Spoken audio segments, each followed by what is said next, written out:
tšau. Rääkisin siin just ühe inimesega laagrisse tulekust ja sellest, mismoodi meie alateadvus hakkab looma igasuguseid takistusi, et jumala eest mitte tulla laagrisse. Või tegelikult ükskõik kuhu sellisesse kohta, kus on väga suur võimalus, et mingid muutused saab nagu käima lükata. Ja ma hakkasin mõtlema, et vähe sellest, ma talle nüüd sellest räägin, sest tema oleks esimest korda üldse sellise kogemusega siis, või tuleks esimest korda üldse sellisesse laagrisse. Et ma teen sellest pisikese video ja räägin sulle ka. Et see laager /retreat /kursus, mis nüüd oktoobris siis, mis ma teen, mis ma läbi viin, mis ma olen kokku pannud, see võib tõesti mõjuda nagu selliselt, et pigem sa ei tea, kas sa tahad osaleda. Et nagu teema on iseenesest siuke, et jumal ja jumalanna, et nagu mis asja on ja sisemine naine, sisemine mees, et on ju. Tekitab täpselt selliseid tundeid, et ma ei tea, kas mul vaja seda asja on. Ma ei tea, kas ma tahan nagu, või samas jälle nagu midagi nagu intrigeerib. Tule. Sest et ma tean iseenda kogemustest. Ma olen ka käinud hästi paljudel laagritel ja hästi paljudes sellistes retriitides, kus nagu lähevadki käima mingisugused muutused ja lähevadki käima mingisugused asjade ümberhindamised ja mingid asjad hakkavad trigerdama ja mingid asjad on niimoodi, et ma ei viitsi selle teemaga, ma olen tegelikult nii palju selle teemaga juba tegelenud, et vahet ei ole, see ei ole enam minu jaoks. See ei ole enam üldse minu jaoks. Ja teades, mismoodi meie alateadvus trikitab meid, ma olen läinud kohale ikkagi.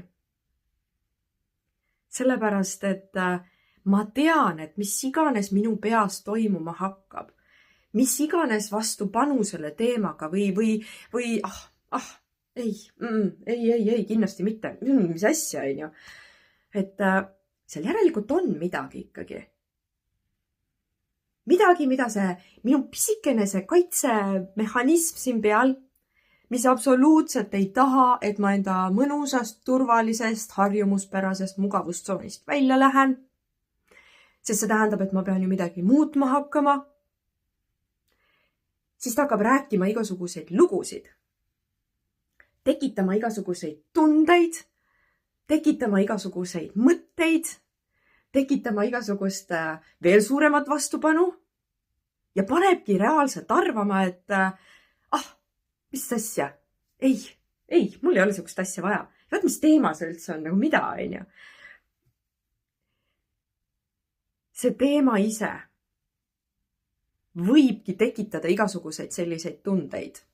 Sest kui sa oled seda laagri infot lugenud, kõik, mis me seal ette võtame, kõik, mis teemad sealt tulevad, see on õudne, mis sa enda kohta seal teada võid saada, tegelikult.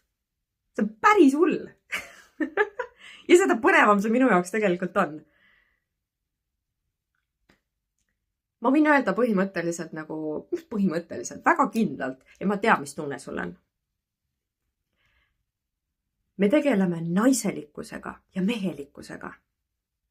Me tegeleme seksuaalsusega. Appi kui õudne. Mis siis, kui ma saan enda kohta midagi sellist teada, mis ma ei taha teada saada? Mis siis, kui see on nii õudne, et ma ei ole valmis selleks? Mis siis, kui ma ei taha seda näha? Mis siis, kui ma ei julge mis siis, kui ma ei julge?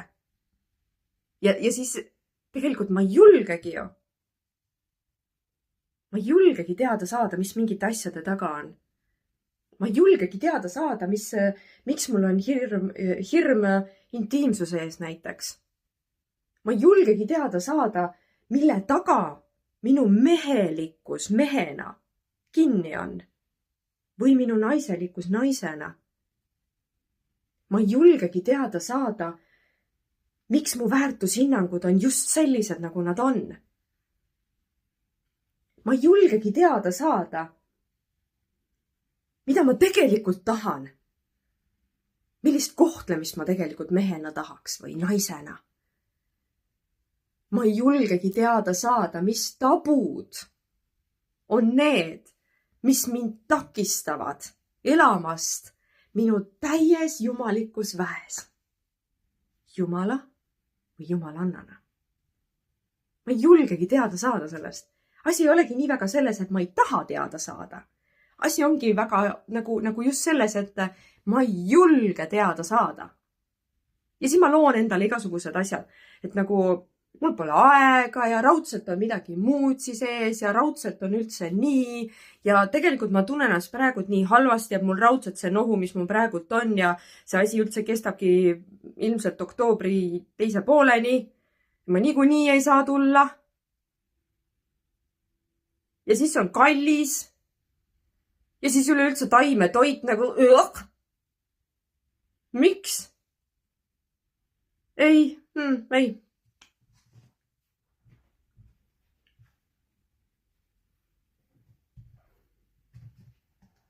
Selle asemel siis, et vaadata, miks sa ei julge. Sest meie alateadvus on see on nii äge mehhanism tegelikult. Ja kõik see, mis ta looma hakkab, kõik need takistused, kõik need mingid muinasjutud, kõik need lood, kõik need tõved, kõik need puudused, kõik mis iganes takistused ette tulevad. Mul raudselt toimub seal midagi. Raudselt on mu see 17–19 on, ma ei tea, laps jääb haigeks või mis iganes. Mõtle selle peale, et miks sa juba kutsud esile seda takistust. Tegelikult meil on üle 6 aega veel. Ja tegelikult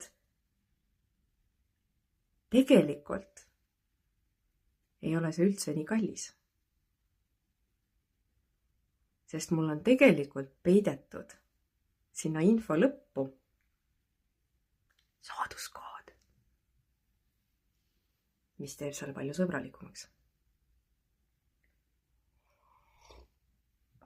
Lihtsalt mainin. Ja tegelikult see taimetoit ei tähenda üldse seda, et me ajame ainult kapsasnäost sisse. Kindlasti mitte. See on taimne. Lihtsalt selle poolne. Meil on muna ikkagi olemas. Lihtsalt mainin. Meil lihtsalt ei ole liha. Aga kõik inimesed, kes on vähegi laagrites käinud, on ju, enamus neist tegelikult. Sa elad jumala ilusti. See tegelikult isegi mitte 3 päeva, vaid kokku 2,5 päeva üle niimoodi, et sa ei söö mitte midagi lihalist. Nii kohutav, õudne, kukun kokku. Ja siis pärast seda, kui äraminek on, siis tehakse purksiring või hotdogi ring. Olen isegi nii teinud. Ma tean, et väga paljud teevad nii. Ühesõnaga, see ei ole mitte midagi katastroofilist tegelikult. Aga need lood, kujuta ette, mis asja sa kõik iseenda kohta teada võid saada. Ja see võibki hirmus olla, jaa. Eriti veel see teema. See on nii kohutav ju. Naiselikkus ja mehelikkus täitsa pekkis lihtsalt. Ma ei julge teada saada. Äkki ma ei olegi piisavalt mees või äkki ma ei olegi piisavalt naine. Äkki ma avastan, et ma ei olegi piisav. Äkki ma avastan midagi. Ja äkki ma pean hakkama muutma midagi. See, kellega ma praegult rääkisin, tema üks suurimaid hirme tegelikult ongi see, et ta peab hakkama muutma midagi. Et kui ta käib laagris ära, siis ta peab hakkama muutma midagi.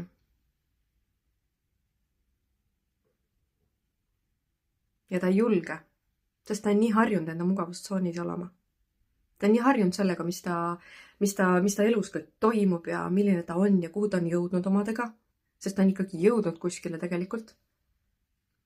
Aga mis siis, kui tuleb välja, et see ei olegi päris see? Ma pean hakkama kõike ümber tegema ju. Aga mis siis, kui see muutus, mis nagu sinus üles tuleb, kui sa laagrist ära tuleb, mis siis, kui see on positiivne? Mis siis, kui sa saadki endast päriselt rohkem aru? Mis siis, kui sa hindadki ennast rohkem? Sa tead, mille taga su seksuaalsus võib-olla kinni on. Sa saadki teada, kuidas olla veel parem mees ja veel parem naine, veel mehelikum mees ja veel naiselikum naine. Kas see mitte ei intrigeeri rohkem? Päris hea ju. Igal juhul, ja mis ma veel tahtsin öelda, mida ma tegelikult tükk aega on juba mõelnud öelda, aga ma arvan, et see ongi see koht nüüd. Asi võib ka minus olla. Minu energia muudab. Mina loon muutuseid inimestes. Ma kuidagi trigerdan neid muutuseid.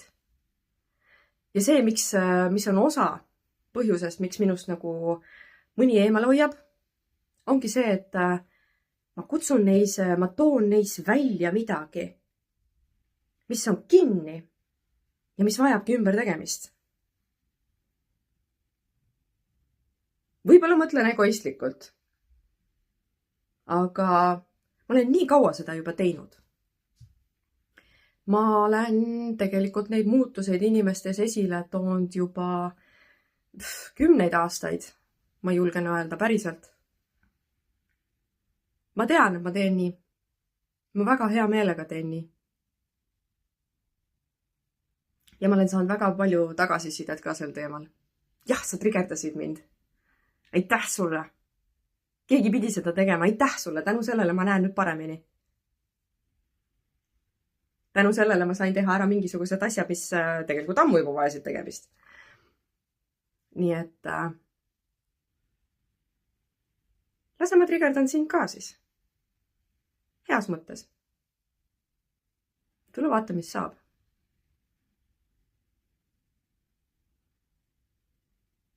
Ja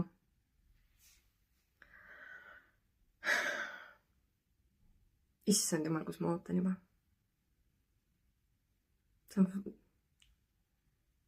See tuleb tõsiselt jälle midagi väga teistmoodi. Ja selles mõnusas pisikeses seltskonnas, seal oli üldse palju inimesi koos. Just täpselt sellepärast, et igaüks tunneks ennast nähtuna. Ma saaks tegeleda igaühega. Mitte nii, et ma ei jõua kellegini kuskil. Mulle just selline lähenemine meeldibki. Ma näen kõiki. Ma saan olla kõigi jaoks kohal. Ma tunnetan kõiki. Ja ma toetan kõiki. Tule. Lihtsalt tule. Ja vaata, mis sealt edasi saama hakkab. Kohtumiseni laagris. Tšau!